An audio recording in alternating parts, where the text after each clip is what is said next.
Hello students, Jai Shri Swaminarayan. Now let's move forward. Exercise 8.3, question number 7. First of all, read this question. Maria invested 8,000 rupees in a business. She would be paid interest at 5% per annum, compounded annually. Find the amount credited against her name at the end of second year. Okay? Maria invested rupees 8,000 in a business. 8,000 उन्होंने invest किए हैं. She would be paid interest at 5% per annum, compounded annually. Okay? Find the amount credited against her name at the end of second year. 8,000 invest किए हैं, so second year के and पे the amount credited against her name at the end of second year, so second year complete होगा तब मारिया के पास कितना amount होगा वो हमें फाइंड करना है. सेकेंड के हमें कंपाउंडेड एनुअली बोला गया है, तो और कोई इश्यू यहाँ पे है नहीं. मतलब रेट ऑफ इंटरेस्ट आर और टाइम पीरियड टी हमें चेंज नहीं करना पड़ेगा. ओके, तो अभी हमें यहाँ पे जो फाइंड करना है वो देखो, प्रिंसिपल अमाउंट पी हमें दिया गया है 8,000 rupees.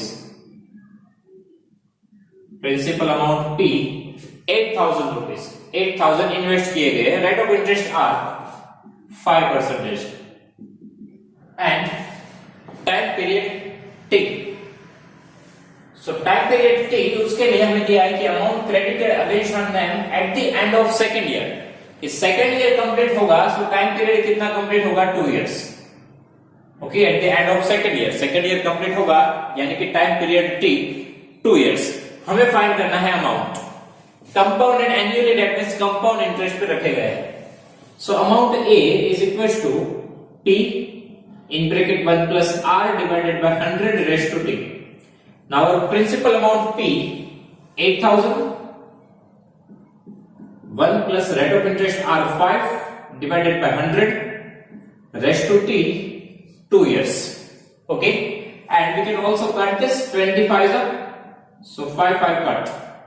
So now 8,000. Now take the LCM here, so 20 1s are 20. 20 multiplied by 120, nothing is there, so 1. 20 1s are 20 plus 1, so 21 divided by 20 और एक्सपोनेंट है 2. सो इसको हम 2 टाइम लिखेंगे, सो 8,000 into 21 by 20, 21 by 20. Okay, square है, सो 2 टाइम हमको लिखना है. सो ये दो जीरोस कट हो जाएंगे. Now 2 that cut with the 40, 42 are. Again we can cut this to 22 are. Now 21 into 21, 21 square 441 into 2, 441 into 2 882 और एक जीरो और है वो यहाँ पे इंक्लूड हो जाएगा. सो 8820 रुपीस. 8,000 इन्वेस्ट किए थे, आफ्टर 2 इयर्स उनके हो जाएंगे 8,820 rupees. Okay, so eight the end of second year कितने क्रेडिट होंगे? 8,820 rupees. Okay, now second internal question, the interest for the third year. The interest for the third year, कि third year में कितना interest मिलेगा. Okay, हमें सबका interest नहीं find करना है, ओनली थर्ड ईयर का ही फाइंड करना है. तो थर्ड ईयर में कितना इंटरेस्ट क्रेडिट होगा, इसके लिए 2 वेज है. 2 वे से हम ये सॉल्व कर सकते हैं. देखो स्टूडेंट, एक ही ईयर के लिए कुछ भी फाइंड करना हो तो सिंपल इंटरेस्ट और कंपाउंड इंटरेस्ट दोनों सेम ही आते हैं. एक ईयर के लिए कुछ भी फाइंड करना हो, सिंपल या कंपाउंड इंटरेस्ट, दोनों के आंसर सेम आते हैं. हमें यहाँ पे इंटरेस्ट फाइंड करना है थर्ड ईयर के लिए. अभी हमारे लिए प्रिंसिपल अमाउंट ये हो जाएगा P. Rate of interest R हमें पता है, time period T. Third year यानी कि एक ही ईयर के लिए फाइंड करना है, तो टी हम ले सकते हैं 1 ईयर. और हम सिंपल इंटरेस्ट का फॉर्मूला पुट करें, वहां से भी हमें इंटरेस्ट मिल सकता है. सेकेंड वे क्या है? देखो, सेकेंड ईयर के लिए आप फाइंड कर चुके हो, अब आप थर्ड ईयर के लिए फाइंड करो कि थर्ड ईयर के लिए अमाउंट कितना आएगा. और ये दो अमाउंट का जो इंटरेस्ट डिफरेंस होगा वो क्या होगा? थर्ड ईयर का इंटरेस्ट. ओके, सेकेंड ईयर के एंड पे कितने रुपीस है, अब थर्ड ईयर के एंड पे कितने रुपीस होंगे वो फाइंड कर लो. और इन दोनों का जो डिफरेंस होगा वो क्या होगा? थर्ड ईयर का इंटरेस्ट, क्योंकि इंटरेस्ट ही हमें ज्यादा देना पड़ता है, राइट. सो जो अमाउंट में इंक्रीज आएगा वो किसकी वजह से होगा, थर्ड ईयर के इंटरेस्ट की वजह से, वहां से भी हम फाइंड कर सकते हैं। ओके, सेकेंड ईयर के एंड पे इतने हैं, थर्ड ईयर के एंड पे कितने होंगे वो हम फाइंड कर ले, तो इन दोनों का डिफरेंस वो होगा थर्ड ईयर का इंटरेस्ट। तो हम उस वे का यूज यहाँ पे करने जा रहे हैं कि अमाउंट ए थर्ड ईयर के लिए कितना होगा। ओके, टाइम पीरियड टी हम चेंज कर रहे हैं 3 years. So find out the amount A, p in bracket 1 plus r divided by 100 raised to t. So principal amount p 8000,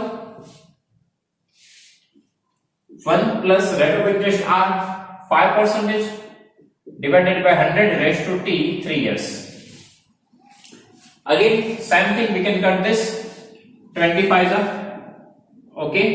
Now simplify this, 21 are 20 plus 1 21 by 20 raised to 3, so 3 times of लिखेंगे।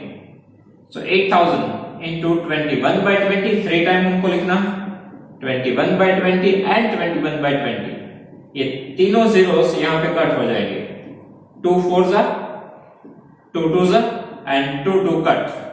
So finally 21 into 21 into 21, so 21 into 21 हमें पता है 441, उनको हमें multiply करना है एक और बार 21 के साथ। Okay, so 8 8 2 and 4 4 1, so 1 6 2 9, so 9 2 6 1, 9 2 6 1 rupees.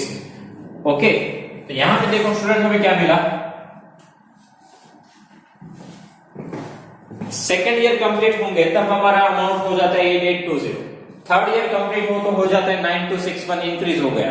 और ये जो इंक्रीमेंट आएगा वो किसकी वजह से होगा, इंटरेस्ट की वजह से, क्योंकि उतना इंटरेस्ट हमें ज्यादा पे करना है, राइट, उतना इंटरेस्ट हमें ज्यादा मिलता है, यहाँ पे इन्वेस्ट किए गए तो उतना इंटरेस्ट हमें ज्यादा मिलता है थर्ड ईयर में, इसके लिए अमाउंट इंक्रीज हो जाता है। तो इनका जो डिफरेंस आएगा वो क्या होगा, interest for third year. Okay, so interest